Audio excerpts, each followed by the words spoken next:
ஷே! பார்வதி அம்மா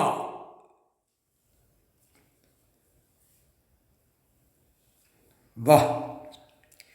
சரஸ்வதி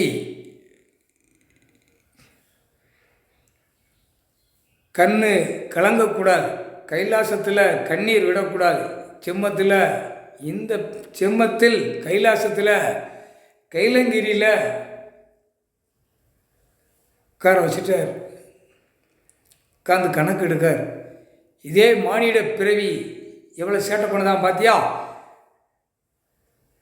எவ்வளவு சேட்டை! அந்த கேள்வி உன் மனசில் இருக்குது. நீ கேள்வி ஏன்ட்ட கேட்க பார்த்துக்கோ. கைலாசத்தில் என்ன நடந்தது, என்ன நடக்க போகுது, என்ன செய்ய போகிறாரு அப்படிங்கிற கணக்கு தான் அவர் கடவுளா பூமியில் இறங்கி உட்கார்ந்து கணக்கு எடுத்து சேட்டை பண்ணுறவன் கணக்கை கொடுக்க. சந்தோஷம் சரஸ்வதி.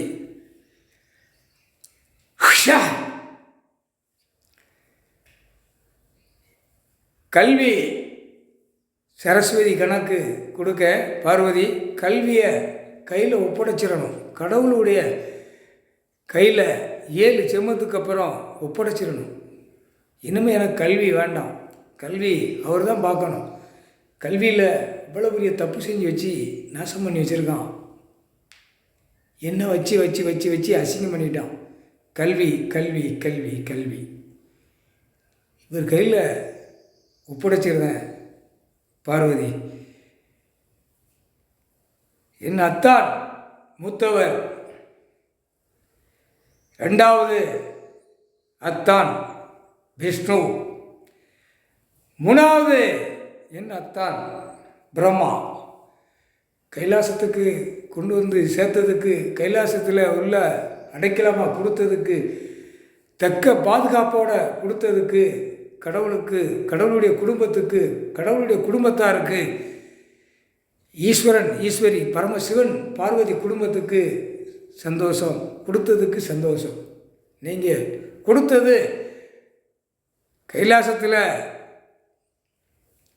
படியேறி கைலாசத்தில் மிதித்து உள்ளே வந்ததுக்கு வான் கூப்பிட்டது. முதல் பார்வதி கூப்பிட முடியாதுல்ல, ஈஸ்வரன் தான் கூப்பிடணும், பரமசிவன் அவர் தான் கூப்பிடணும். வா கைலாசத்துக்குள்ளே வா.